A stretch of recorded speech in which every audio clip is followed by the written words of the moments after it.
नमस्कार, सगरमाथा टेलिभिजनको प्रस्तुति कार्यक्रम आदिवासी जनजाति आवाजमा यहाँहरूलाई हार्दिक स्वागत छ। म गणेशमान गुरुङ। प्रिय दर्शकहरू, हामी यो कार्यक्रममा नेपालका आदिवासी जनजातिका हक अधिकारका बारेमा छलफल र बहस गर्छौँ। प्रिय दर्शकहरू, यो कार्यक्रम हामीले आदिवासी जनजाति उत्थान राष्ट्रिय प्रतिष्ठानको सहकार्यमा तयार पारेका हौँ। सधैँको अङ्क जस्तो आजको अङ्कमा पनि हामी एकजना अतिथिका साथ यहाँहरू समक्ष उपस्थित भइसकेका छौँ। हामीले प्रत्येक अङ्कमा नेपालका आदिवासी जनजातिहरूसँग सरोकार राख्ने विषयमा छलफल गरे जस्तै आजको छलफलमा पनि हामीले एकजना व्यक्तित्वलाई निम्ताएका छौँ। उहाँ हुनुहुन्छ नेपालका आदिवासी जनजातिहरूको मानव अधिकार संरक्षण गर्न बनेको नेपालका आदिवासी जनजाति कानुन व्यवसायीहरूको संस्था लाहुर निपका उपाध्यक्ष दिनेश घले। आज हामी उहाँसँग कुराकानी गर्दैछौँ। यहाँलाई कार्यक्रममा स्वागत छ। नमस्कार यहाँहरू सबैलाई। हामीले अघिल्लो वर्ष पनि लाहुर निपका महासचिव शङ्कर लिम्बूसँग कुरा गरिसकेका छौँ, जुन विषयसँग आज म तपाईँसँग पनि कुरा गर्दैछु। र केही समय अगाडि आदिवासी जनजाति सभासदहरूसँग थुप्रै सभासदहरूसँग मैले कुराकानी गरिसकेका छु। यो जुन 26 सिट मनोनयन गर्ने सवालमा नेपालको जो सर्वोच्च अदालतदेखि लिएर हैन र आदिवासी जनजातिका सरोकार गाँसिएका कुराहरू जो आईएलओ कन्भेन्सन 169 र युएन ड्रिपसँग जोडिएका कुराहरूलाई यो संविधान सभाले, दोस्रो संविधान सभाले अक्षरशः स्थापित गर्ने सवालमा नेपालमा सर्वोच्च अदालतले धेरै पटक आफ्ना निर्णयहरू सुनाइसकेको छ। सरकारवालाहरूले सरकारसम्म पुर्याएका पनि छन्, तर हात लाग्यो सुन्न। अवस्था तरल छ, जस्ताको तस्तै छ।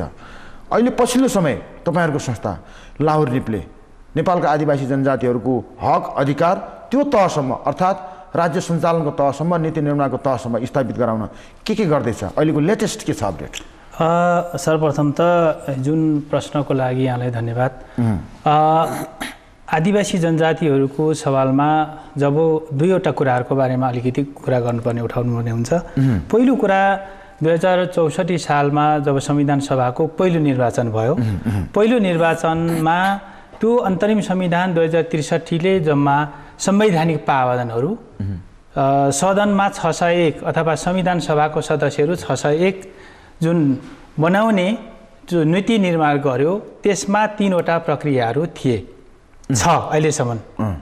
जबसम्म अहिले अर्को संविधान जारी हुँदैन तबसम्म त्यही अन्तरिम संविधान 2063 नै जारी भइरहन्छ। त्यो 2-3टा प्रावधानहरू मध्येमा एउटा प्रत्यक्ष निर्वाचनबाट निर्वाचित भएर आउने, अर्को समानुपातिकबाट निर्वाचित भएर आउने र अर्को चाहिँ राजनीतिक सहमति र मन्त्री परिषदको निर्णयबाट 26 जना मनोनयन गर्ने सभासदहरूको 2-3वटा प्रावधानहरूको बारेमा जो संवैधानिक रूपमा स्थापित गरेर व्यवस्था गरियो, त्यही स्थापित गरेको व्यवस्थाहरू मध्ये जो अन्तरिम संविधानको धारा 63 को 3 को ग मा 26 जना सभासदहरूलाई मनोनयन गर्ने प्रक्रियाको बारेमा संवैधानिक व्यवस्था छ।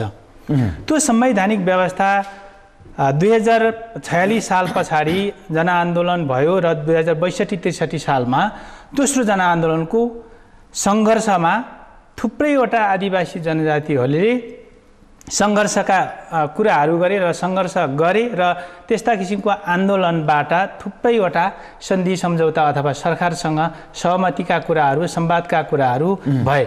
ती भए गरे अनुसार त्यो सहमतिका कुराहरू कार्यान्वयन व्यवहारमा नभए पछाडि त्यो धारा 63 को प्रावधान खास गरिकन कसरी राखिएको हो भनेदेखि 26 जनाको मनोनयनको प्रक्रिया नेपालमा थुप्रैवटा जातिहरू छन् है, थुप्रैवटा भाषीहरू छन्, थुप्रैवटा अथवा नेपाल विविधताले र विशेषतायुक्त राष्ट्र हो।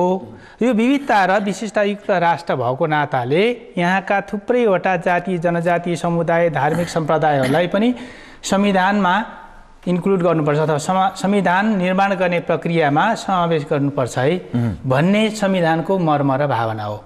त्यो मर्म र भावनामा सही रूपमा त्यसको व्यवहारमा कार्यान्वयन हुने स्थिति नआए पछाडि अनि त्यस पछाडि हामीले 2065 साल फागुन 1 गते सम्मानित सर्वोच्च अदालतमा 20वटा जातीय सङ्घ संस्थाहरू मिलेर संविधानमा भएका व्यवस्थाहरू मध्ये त्यो पहिलो हुने निर्वाचन हुनेबाट निर्वाचित हुने सभासदहरू 240 र समानुपातिकबाट निर्वाचित हुने 335। यीबाट नआएका जातिहरू थुप्रै छन्, थुप्रै सम्प्रदायहरू छन्, थुप्रैवटा समुदायहरू त्यो निर्वाचन प्रणालीबाट आउन सक्दैनन्। त्यसले गर्दाखेरि यसको आधारहरू हामीले तयार गर्नुपर्छ है भन्ने कुरा। त्यो आधारहरू चाहिँ के हो भन्नुहुन्छ भने जस्तो नेपाल सरकारले 2064 साल भाद्र 5 गते ILO 169 अथवा अन्तर्राष्ट्रिय श्रमिकहरूको सङ्गठन महासन्धि नम्बर 169 लाई अनुमोदन गर्यो अथवा आफू पक्ष राष्ट्र बन्यो।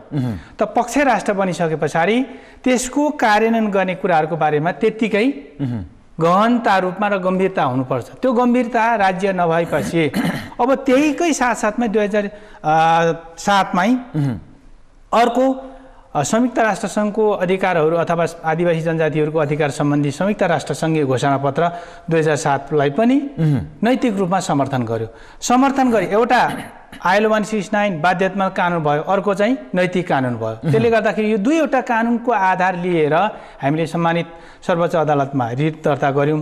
त्यो रिट दर्ता गरिसकेको त्यसको रिट दर्ता गर्नुको मेन उद्देश्य भनेको नै यो पहिलो हुने निर्वाचनबाट र समानुपातिकबाट नपरेका जाति समुदाय अथवा विद्वत वर्गहरू अथवा मानवाधिकार कर्मीहरू अथवा थुप्रैवटा धर्म सम्प्रदायहरू अथवा संविधान सभामा संविधान लेखन प्रक्रियामा मद्दत गर्ने सहयोग गर्ने त्यस्ता किसिमका विज्ञहरूलाई लगेर संविधान निर्माण गर्नुपर्छ है। अथवा संविधानको मर्म र भावना के हो भने नेपाली जनताले आफ्नो संविधान आफै बनाउने भन्ने संवैधानिक प्रावधान छ।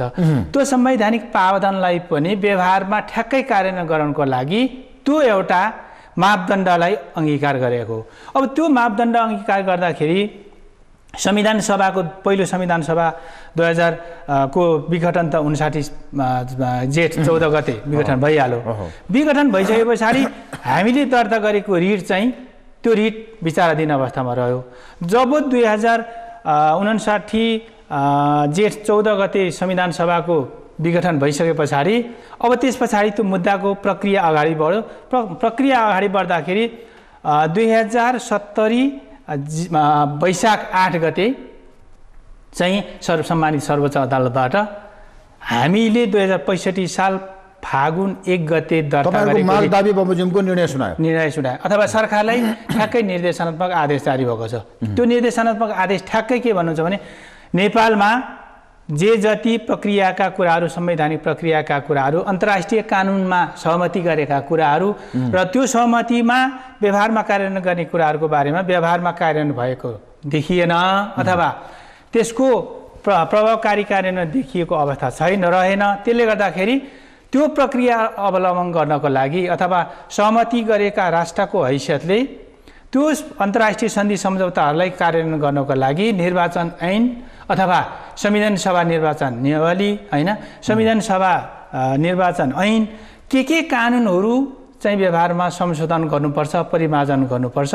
त्यो परिमार्जन गरेर यस्ता किसिमका माथि उल्लेख गरिएका छुटेका आदिवासी जनजातिहरू विज्ञहरूलाई पनि समावेश गर्नुपर्छ है। त्यस्तो किसिमको कानुनहरू निर्माण गर भनेर नेपाल सरकारको नाममा सम्मानित सर्वोच्च अदालतबाट निर्देशनात्मक आदेश जारी भएको छ। तपाईहरुको मागदाबी अनुसार निर्णय सुनायो। त्यसभन्दा अघिल्लो फ्याक्टर भनेको त्यो अन्तरिम संविधान 63 मा पनि थियो, जुन 3 खालको तरिकाले मनोनयन गर्ने नेपालको कानुनमा छ।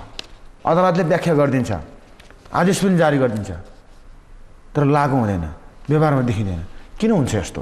अहिलेसम्म दाबी गरेर अधिकार प्रयोजनको लागि अथवा अधिकार कार्यान्वयनको लागि सर्वोच्च अदालतमा अथवा सम्बन्धित निकायमा त्यो सम्बन्धित निकायको ढोका ढकढकाउन जाने अवस्थाहरू रहन्छ। त्यो दुईवटा आधारहरू चाहिँ खास के हो भन्नुहुन्छ भने ILO 169 को धारा ठ्याक्कै 6 र 7 मा यो कुरा ठ्याक्कै आएको छ र यो आदिवासी जनजातिहरूको अधिकार सम्बन्धी संयुक्त राष्ट्र सङ्घीय घोषणापत्रको धारा 18 र 19 मा त्यो एउटा आदिवासी जनजातिहरूको अथवा अगाडि मैले अघि छुटाएको कुरा चाहिँ के हो भन्नुहुन्छ भने आदिवासी जनजातिहरूको यो निर्वाचन प्रणालीबाट चाहिँ ठ्याक्कै निर्वाचित हुने अवस्थाहरू नरहेको तर आदिवासी जनजातिलाई त्यो निर्वाचनमा समावेश गर्नुपर्ने अवस्थाहरू देखिएको हुनाले त्यो निर्वाचन को प्रणालीमा उनीहरूको प्रत्यक्ष निर्वाचनबाट चुनिएर छानेर आउन नसक्ने अवस्थाहरू रहन्छ। त्यसले गर्दाखेरि आदिवासी जनजातिहरूको चाहिँ मौलिक प्रक्रिया हुन्छ है भन्छ, अथवा त्यो कानुनले दिएको त्यो चाहिँ के हुन्छ भने आदिवासी जनजातिहरूको मौलिक प्रक्रिया भनेको दुईवटा प्रक्रिया हुन्छ। त्यो मौलिक प्रक्रिया के हुन्छ भन्नुहुन्छ भने आदिवासी जनजातिहरूको आफ्नै मौलिक प्रथा एवं प्रथाजनित कानुन अनुसार बनेको दुईवटा संस्था हुन्छ। त्यो दुईवटा संस्था, एउटा परम्परागत संस्था, अर्को प्रतिनिधिमूलक संस्था। त्यो दुईवटा संस्थाबाट चाहिँ आदिवासी जनजातिहरूलाई उनीहरूको मौलिक प्रक्रियामा लानुपर्छ है भन्छ। तर अब त्यो आधार लिएर त्यस पछाडि सम्मानित सर्वोच्च अदालतबाट हामी जान्छौँ, सर्वोच्च अदालतबाट निर्देशात्मक आदेश पनि जारी हुन्छ। तर दुःख साथ भन्नुपर्दा यहाँलाई, यहाँको मिडिया मार्फत भन्नुपर्दाखेरि हाम्रो कार्यपालिकाको स्थिति चाहिँ साँच्चै भन्ने भने यो मिडियाबाट कार्यपालिकालाई पनि वास्तवमा हामी एउटा सचेत नागरिकको हैसियतले झकझगाउनुपर्छ, नागरिकको हैसियतले भन्नुपर्ने हुन्छ। कार्यपालिका न्यायपालिकाले गरेको फैसलाप्रति जवाफदेहिता अहिलेसम्म देखिँदैन। थुप्रै मैले यहाँनिर बिचमा फेरि कोटाउन चाहे, नियम कानुन हरेक देशमा हुन्छ, हरेक राष्ट्रमा हुन्छ। सबै राष्ट्रहरू नियमअनुसार, त्यो देशको संविधान अनुसार, नियम कानुन अनुसार चल्छ। बेला बखतमा यो न्यायिक निकायहरूले गरेको जस्तो, अब सर्वोच्चले गरेको जस्तो आदेश भनौँ न, यो न्यायिक निकायले गरेका आदेशहरू सबै राष्ट्रले पालना गर्छन्। तर नेपालमा त्यो छैन। नेपाल के अब सकिएको, सबै कुरा सकिएको फेलियर कन्ट्री भइसक्यो अहिले। त्यसै त अब त्यस्तो नै ढङ्गले त राज्यलाई हेर्न मिल्दैन। तर पनि राज्यले, हाम्रो राज्य चाहिँ मलाई चाहिँ के लाग्छ भन्नुहुन्छ भने हाम्रो राज्य यो गणतान्त्रिक प्रजातान्त्रिक अभ्यास र गणतान्त्रिक अभ्यासको एउटा भर्खर बामी सर्ने समयमा मात्रै छ जस्तो लाग्छ। तरल अवस्थामा छ भनौँ न, अथवा राजनीतिक अवस्था अथवा फैसलाहरू कार्यान्वयन गर्ने अवस्था, अन्तर्राष्ट्रिय सामु गरेका प्रतिबद्धताहरू, सन्धि सम्झौताहरूको कार्यान्वयन गर्ने सिलसिलामा हाम्रो सरकार चाहिँ अहिले धेरै पछाडि नै छ भन्नुपर्छ। अथवा यहाँलाई मैले यो प्रश्न किन गरिरहेको हो भने यो आदिवासी जनजातीय क्षेत्रका ग्रास लेभलका मान्छेहरूको, दर्शकहरूको भनाइ के छ भने जब नीति नियम कानुनको पालना नै हुँदैन भने, मैले 2-4 जना लाउरेहरूलाई प्रश्न गरेको छु। अमेरिकामा मजदुरी गर्न जाने, खाडी मुलुकहरूमा मजदुरी गर्न जाने लाउरेहरूसँग पनि, खाडीका लाउरेहरूसँग पनि मेरो भलाकुसारी भएको छ। यो प्रसङ्ग चल्दा उहाँहरू भन्नुहुन्छ नीति नियम छैन भनौँ भने छ, तर कार्यान्वयन हुँदैन। जब नीति नियमै कार्यान्वयन हुँदैन भने नीति र नियम बिनाको देश त देशै होइन, किन बस्छौँ हामी? यस्तो फ्रस्ट्रेसनफुल कुराहरू धेरै आउँछ के। उहाँहरूकै भनाइलाई अक्षरशः उहाँहरूको शब्द साफटी नलिए पनि के देश अब त्यतातिर जान खोज्या हो? यस्तो त्यसरी नै अब हाम्रो देशलाई त्यसरी नै अब अड्कलबाजी त थुप्रै पक्षबाट गर्न सक्छन्, गर्न पनि त्यो मिल्छ। तर देश फेलियर हुने अवस्थाहरू आइ नसकेको अवस्थाहरू छ। हामी अभ्यास गर्ने क्रममा केही कमी कमजोरीहरू छ, म यसरी लिन्छु त्यसलाई। त्यसले गर्दाखेरि तर राज्य सबै फेलियरै भयो भने त सारा मेकानिजम नै फेल हुन्छ। तर हाम्रो केही कानुनका केही सिद्धान्तगत कुराहरू, त त्यो कानुनका सिद्धान्तगत कुराहरूलाई व्यवहारमा कार्यान्वयन गर्ने सिलसिलामा थुप्रैवटा कमी कमजोरीहरू छ। नम्बर 1 त केही कुराहरूमा क्रियाशीलता पनि छैन, अर्को जवाफदेहिता पनि छैन, र जिम्मेवारीतापूर्वक त्यो कुरालाई ग्रहण गर्ने कुराहरूको बारेमा छैन। त्यसकारणले राजनीतिक पार्टीहरूलाई मैले त्यो आक्षेप लगाउन खोजेको होइन, तर राजनीतिक पार्टीहरू यसमा धेरै गम्भीर हुनु जरुरी छ। अन्तर्राष्ट्रिय सामु आफूले गरेका प्रतिबद्धताहरू र आफ्नो कमी कमजोरीहरूलाई अम्ल्याउन सकिएन भने वास्तवमा राज्यलाई सुधार गर्न सकिन्न। यो नीति नियम भन्ने यस्तो कुराहरू हो, अब कसैले पनि मान्दिन भनेर भन्छ भनेदेखि, अथवा कानुन एउटा कानुनको फौजदारी कानुनको एउटा सिद्धान्त छ, यो चाहिँ अथवा अज्ञानतामा क्षमा हुँदैन भनेछ, अथवा अज्ञानता सुख पाइँदैन, त्यो इग्नोरेन्स ल इज नो एक्सक्युज भन्छ। त्यस कारणले गर्दाखेरि त्यसमा तर त्यो अवस्था सधैँभरि रहिरहन्न, त्यो रहनु पनि हुँदैन। र नीतिगत कुरामा र नीति कानुन र अब एउटा राजनीतिक सबै सहमति हाम्रो देशमा चाहिँ यो तरल अवस्थाहरू कस्तो आयो भन्नुहुन्छ भने थुप्रैवटा क्षणहरू थुप्रै जनआन्दोलनको कुराहरू आए। त्यसमा धेरै मानिसहरूको मनस्थिति चाहिँ धेरै तरल अवस्थामा भयो के। त्यसले गर्दाखेरि त्यो तरल अवस्थामा मान्छेहरू जनताहरूको अवस्था गएकोले गर्दाखेरि धेरै विकृति विसङ्गतिका कुराहरू पनि आएको छन् र विकृति र पार्टीका नेतादेखि कार्यकर्ताहरूसम्म पुगेको छ, सबैलाई छोपेको छ। जस्तो यहाँले अघि भन्दै हुनुहुन्थ्यो 64 सालमा ILO 169 हैन, ILO कन्भेन्सन 169 नेपाल सरकारले संसदले पारित गर्यो हैन। हजुर 64 भदौ 5 गते। हजुर। र त्यो ILO 169 कन्भेन्सन 169 लाई पारित गरेपछि त्योसँग बाजिएका नेपालका सबै कानुनहरू परिमार्जन गर्नु पर्थ्यो, संशोधन गर्नु पर्थ्यो, जस व्यवहारिकतामा लागू भएको देखाउनु पर्थ्यो। अहिलेसम्म ढलेको सिनको उठाइएको छैन, उठेको सिनको ढलेको पनि छैन। अब यो कारण नै भएन, के हुन्छ? यस्तो सर, ILO कन्भेन्सन 169 जब 64 भाद्र 5 गते कार्यान्वयन गर्यो, यसको जम्मा 2-3 वटा स्टेप हुन्छ अथवा कार्यान्वयन गर्ने कुराको बारेमा। त्यसको स्टेपहरू मध्येमा जस्तो पहिलो भनेको 1 वर्षभित्र त्यसको रिपोर्ट बुझाउनुपर्छ। त्यसपछि 3 वर्षमा मैले यो काम गरेँ भन्ने कुरोको बारेमा नेपाल सरकारले संयुक्त राष्ट्रसङ्घलाई जानकारी गराउनुपर्छ। अनि 5 वर्षमा 1 वर्ष, 3 वर्ष, 5 वर्ष र 10 वर्षसम्म गर्नुपर्ने हुन्छ हैन। अब त्यसमा नेपाल सरकारले गरेको छैन भन्नु मिल्दैन, गरेको छ। स्थानीय विकास मन्त्रालय, ILO अफिस लगायतका विज्ञहरूको एउटा एक्सपर्ट टास्क फोर्स बनाएको थियो अथवा एक्सपर्ट कमिटीहरू बनाएको थियो। त्यो एक्सपर्ट कमिटीले अथवा एक्सपर्ट कमिटी भन्नुहोस् अथवा टास्क फोर्स भन्नुहोस्, जे नामाकरण गरे पनि त्यसले नेपालमा ILO कन्भेन्सन 169सँग जम्मा लगभग 100 भन्दा बेसीवटा कानुनहरू बाजिन्छ है भन्ने कुराको बारेमा त्यसलाई तुलनात्मक रूपमा त्यो कानुनहरूलाई समग्रतामा कुन दफा, कुन उपदफाहरू, नियमहरू, कुन उपनियमहरू चेन्ज गर्नुपर्छ, परिमार्जन गर्नुपर्छ, खुट्याउने काम गर्यो। त्यसलाई परिमार्जन गर्नको लागि 6 महिना लगाएर त्यो 100 वटा भन्दा बेसी कन्भेन्सन 169सँग चाहिँ बाजिने कानुनहरू, बाजिएका कुरालाई एकपट्टि 3 महले बनाएर यो कुराहरू लागू गर्नुपर्छ, यो कुरा चेन्ज गर्नुपर्छ, यसलाई परिमार्जन गर्नुपर्छ भन्ने कुराको बारेमा एउटा प्रतिवेदन तयार गर्यो। त्यो तयार गर्ने क्रममा हामीले पनि थुप्रैवटा जातीय सङ्घ संस्थाहरूसँग बसेर छलफल गरेका छौँ, विज्ञहरूसँग छलफल गरेका छौँ, नेपालको थुप्रैवटा विभागहरूसँग, मन्त्रालयका सचिवज्यूहरूसँग लगायतका एजेन्सीहरूसँग बसेर हामीले छलफल र अन्तर्क्रिया गरेर के कुराहरू कुन ठाउँमा के राख्ने भन्ने कुराको बारेमा प्रतिवेदन, त्यो टास्क फोर्सले प्रतिवेदन तयार गरेर नेपाल सरकारलाई बुझाएको छ। अब त्यसमा कस्तो भन्नुहुन्छ भने त्यही कानुनको कुरालाई लिएर नेपालमा अहिले नेपाल सन्धि ऐन 2047 भन्ने छ ऐन। त्यो सन्धि ऐन 2047 को दफा ठ्याक्कै 9 मा के लेखेको उल्लेख छ भन्नुहुन्छ भने अन्तर्राष्ट्रिय कानुन सन्धि सम्झौताहरू जे जति अनुमोदन गरिसके पछाडि सन्धि सम्झौताहरूसँग बाजिएका कानुनहरू बाजिएको हदसम्म अमान्य हुनेछ। प्रचलित ऐन कानुनहरू चाहिँ खारेज हुनेछ, जो अनुमोदन गरेको कानुन छ त्यो चाहिँ लागू हुनेछ भनेर चाहिँ सन्धि ऐन 2047 को दफा 9 मा ठ्याक्कै त्यही कुरा उल्लेख गरिएको छ। भनेपछि संशोधन नगरिसकेको अवस्था विद्यमान भए पनि स्वत के अरे निष्क्रिय हुनेछ हैन, निष्क्रिय लागू हुनेछ भन्ने कुराहरू छ। तर यहाँ एउटा कुरा के खेल भइरहेछ भन्नुहुन्छ भने ILO कन्भेन्सन 169 चाहिँ एउटा निश्चित जातिहरूलाई मात्रै कानुन हो भन्ने दृष्टिकोणले अहिले बुझाउने र बुझ्ने काम भएको छ पहिलो कुरा।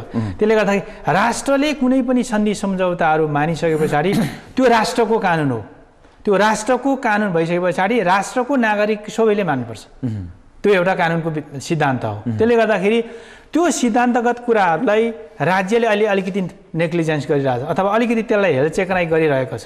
त्यो हेलचेक्राइ गर्नु वास्तवमा आदिवासी जनजातिको मानवाधिकारको तर्फबाट त त्यसको बारेमा एउटा प्रतिवाद गर्ने कुरा छँदैछ, तर पनि जवाफदेहिताको, राज्यको जवाफदेहिताको, पारदर्शिताको, जिम्मेवारीताको जुन एउटा राज्यको जुन एउटा आफूले गर्नुपर्ने जुन दायित्वहरू छ, जुन निर्वाह गर्नुपर्ने भूमिकाहरू छ, त्यो दायित्व र निर्वाह गर्ने भूमिकाबाट कता राज्य भागेको हो कि भन्ने चाहिँ आदिवासी जनजातिको अधिकार कर्मीको नाताले म त्यो कुराको बारेमा चाहिँ अनुभूत चाहिँ गरिरहेको छु। अनि UNDRIP अनि नेपालका आदिवासी जनजातिहरूसँग र आदिवासी जनजातिका सरकारसँग गाँसेको विभिन्न निकायहरूसँग बेला बखतमा गरिएका सन्धि सम्झौताहरू सबै टुकी बालेर खोज्नुपर्ने अवस्था आउने भयो। के हो यो अवस्था के हो? यसलाई कसरी विश्लेषण गर्नुहुन्छ तपाईँ? अब यो बहुमतीय प्रणालीबाट नै संविधान जारी गरियो भने त्यो चाहिँ नेपालको अहिलेको कन्टेक्स्टमा थुप्रैवटा क्षेत्र विविधताहरूलाई समेटिँदैन। अहिले वास्तवमा संविधान हाम्रो नेपालमा एउटा यो सुनौलो अवसर पनि हो संविधान निर्माण गर्ने कुराको बारेमा र थुप्रैवटा क्रान्तिपछि संविधान सभा निर्माण भएको हो र यो क्रान्ति अथवा यो जनआन्दोलन अथवा यो नेपाली जनताको मर्म र भावना नेपाली जनताले चाहेको जुन आकाङ्क्षा भित्री इच्छाहरू आफ्नो सबै कुराहरू त्यो संविधानमा समेटियोस् भन्ने चाहना त छ, तर सबै समेटिने चाहना हुँदाहुँदै पनि सबै कुरा जनताको चाहनाहरू संविधानमा समेटिँदैन। मूल कुराहरू मात्रै समेटिन्छ। तर त्यो थुप्रै तपसिलका कुराहरू संविधानमा होइन ऐन कानुन नीति नियममा बनाएर समेटिनुपर्छ, त्यो एउटा पक्ष छ। तर संविधानमा संविधान भन्ने कुराहरू सबैको साझा सहमतिमा बन्ने राजनीतिक एउटा दस्तावेज हो र संविधान जहिलेसुकै अपरिवर्तनीय पनि हुनु हुँदैन पहिलो कुरा। तर अहिले बहुमतीय प्रणालीबाट राज्यलाई निश्चित राजनीतिक पार्टीहरूले को एउटा जुन एउटा आफ्नो एउटा दम्ब बोकेर मात्रै त्यसरी संविधान सभा घोषणा गरियो, संविधान जारी भयो भनेदेखि थुप्रैवटा पक्षहरू चाहिँ फेरि संविधान बाहिर बस्न सक्छ।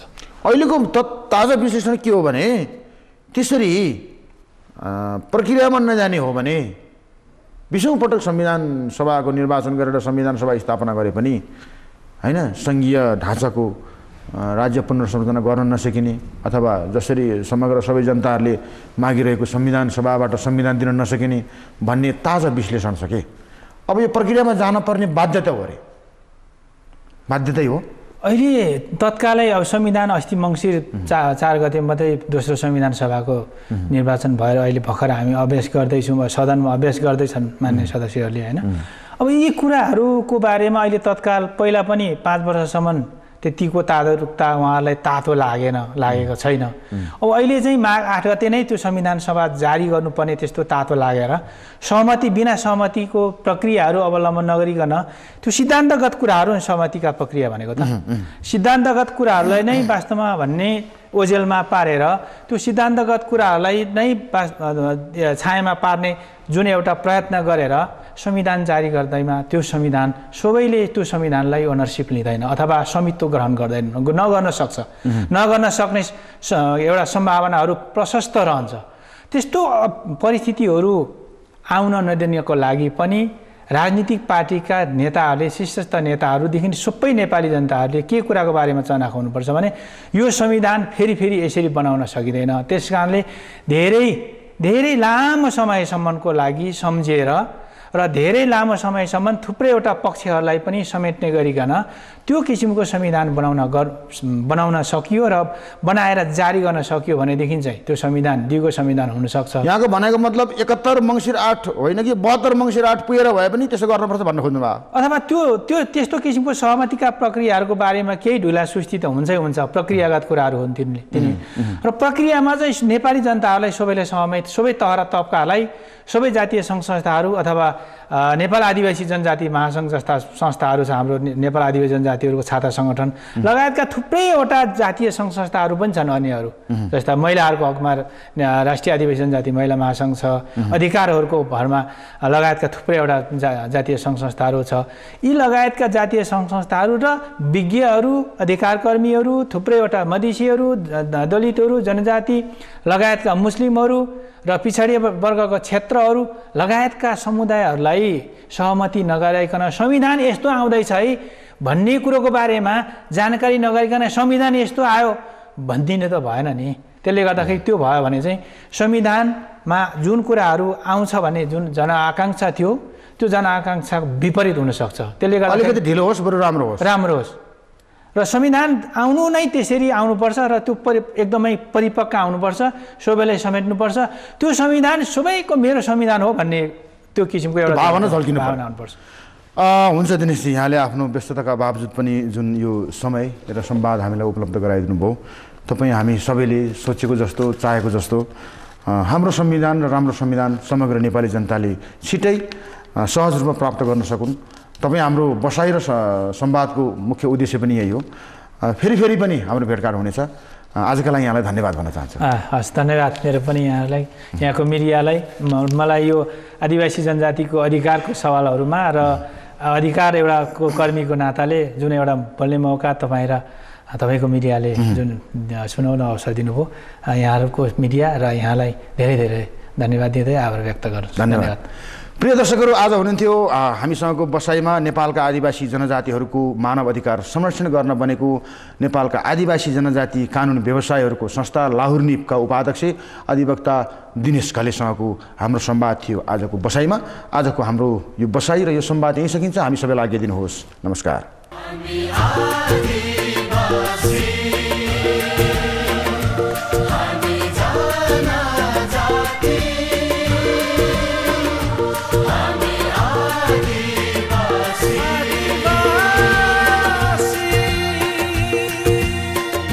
जनजाति हामी आदि